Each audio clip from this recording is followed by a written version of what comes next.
is Noah, and today I wanted to make a short video as a guide to beginners on how to start brewing coffee, given that there are so many different methods you can use and it's easier to get lost in them. So I'm going to be talking about the different brewing methods that you can use, what type of beans to buy, where to buy the beans, and finally what type of equipment you should purchase. So first, I'll talk about the different brewing methods available. The first thing to understand is that there's an inverse relationship between convenience and the control that you have over your coffee. So while this doesn't necessarily mean that convenient coffee will taste bad, it does mean that the more time and effort you're willing to commit into brewing the coffee, the more flavors you can get out of your coffee. So because of that, I'll be discussing the brewing methods in order of what is most convenient but has the least control to what is the least convenient but you have the most control over. So the first brewing method I want to talk about would be drip bags, and this is definitely the most convenient way to brew coffee because you don't need any other additional equipment such as a scale, grinder or filter papers. However, like we discussed earlier, the more convenient something is, the less control you have over the outcome of the coffee. So the way they work is that the roaster would pre-ground the coffee and package them in bags, which the customer can just pour water over in their cup and then take out sort of like a tea bag.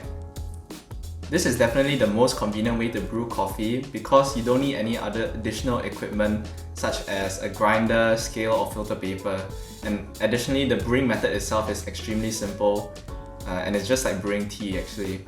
However, as we discussed earlier, the more convenient something is, the less control you have over the final outcome of the coffee.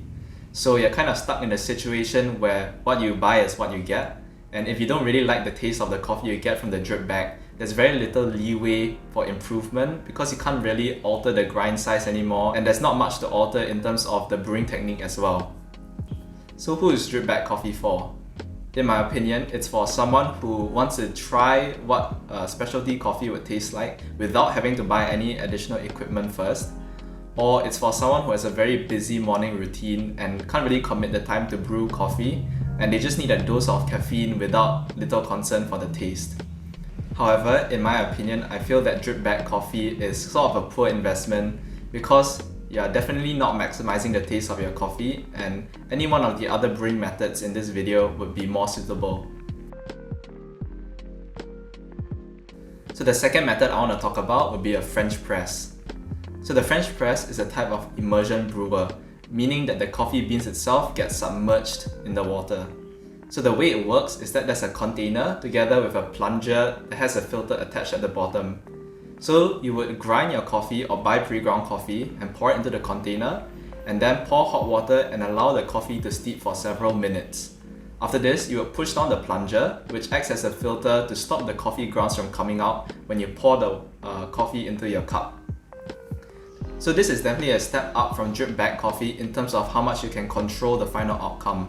This is because you can control the grind size as well as alter the recipe slightly to change the taste of your coffee. So this is still a very convenient method because while you're allowing the coffee to steep in the water, you don't actually have to pay attention to it. You can use the time to prepare the rest of your breakfast or do something else. So this is for someone who has a little bit more time in their morning routine to spare to brew coffee and wants to get a little bit of a better result as compared to a drip bag coffee. One of the drawbacks of using the French press is that the metal mesh that's built in is not perfect, and that means that some of the coffee particles will be able to pass through into your drink, which means that you may get a little bit of a muddy drink, so to speak. So the third method I want to talk about will be filter brewing, and let me explain how it works. In most filter brewers, you will have a cone which fits some filter paper. From there, you would slowly drip water over the coffee bit and allow the water to seep through and extract the coffee from the powder and finally drip into your cup. So out of the three methods we discussed so far, filter brewing probably requires the most amount of equipment. It will require a scale, a grinder unless you choose to buy pre-ground coffee, the brewer itself such as a Hario V60, and finally the filter paper. I've ranked filter brewing as less convenient than the French press because there are more variables to control. In addition to this, there's more active brewing time because you are slowly dripping water over the coffee bit. You actively have to pay attention throughout your brewing process. But despite all these inconveniences, I feel that filter paper gives you the best bang for your buck. Unlike the French press, the coffee fines aren't able to pass through a filter paper, which means that you end up getting a very clean drink. And in my experience, I feel that filter brewing is able to extract all of the flavors that you want from a coffee, and it ends up giving you the best coffee drink that you can get from that particular bean. Finally, I'll talk about some espresso alternatives, and namely this would be the mocha pot as well as the AeroPress.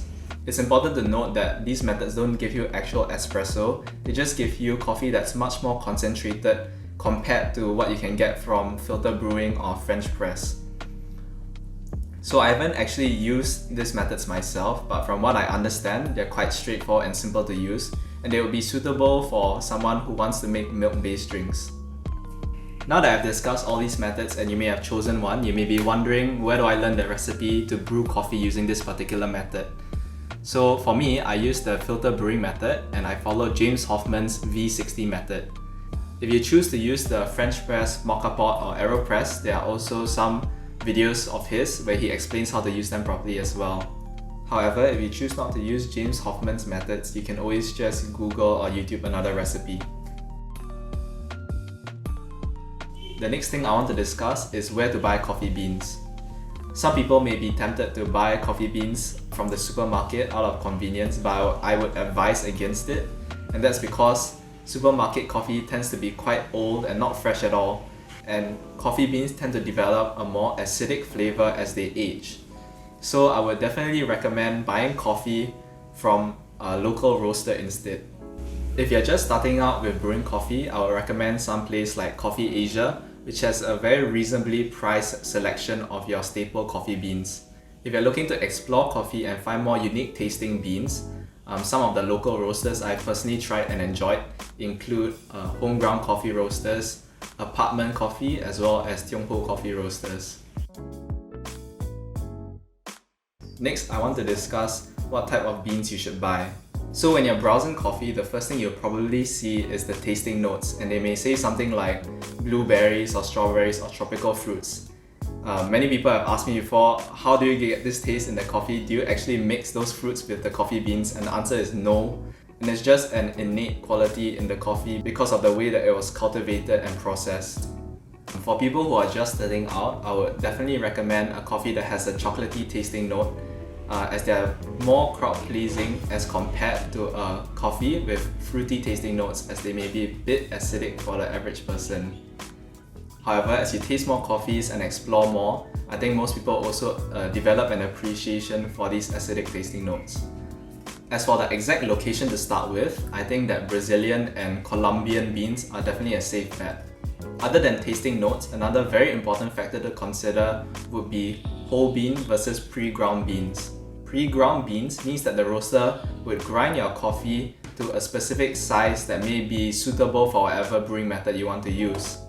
So even though it's a lot more convenient because you don't need a grinder, I would definitely recommend getting whole bean coffee. As we talked about before, having more control over your coffee means that you probably have a better tasting result. So for example, if I had coffee that was a bit too acidic, then with pre-ground coffee, there's not really much you can do besides changing the recipe, which might be a little bit tricky.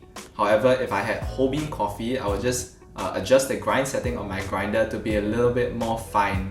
And just like that, I would be able to fine-tune the coffee to fit exactly what I like. So even though whole bean coffee is slightly less convenient in that you need to buy a grinder, controlling the grind size is actually the most precise and predictable way to fine-tune your coffee, and therefore I think it's a great investment. In this part of the video, I'm going to talk about what type of equipment you should buy for whatever brewing method you choose. Unless you are using the drip bag method, you will require a scale. So any scale that can measure up to 2 decimal places in grams will be suitable. So in terms of the grinder, I think that the Timemore C2 is a fantastic choice because it's quite affordable and it offers quite a good grind consistency. I would definitely avoid buying grinders that are too cheap and typically have very poor quality, because grind consistency is very important in terms of getting a decent tasting coffee. If you choose to buy a French press, I think generally most of them are quite okay, so I don't really have a preference on that. If you choose to brew your coffee using the filter brewing method, I would definitely recommend the Hario V60. These are extremely affordable and you can get one of those plastic cone brewers for as little as $10 on Shopee. In addition, even though the filter paper is not reusable, they're still very affordable.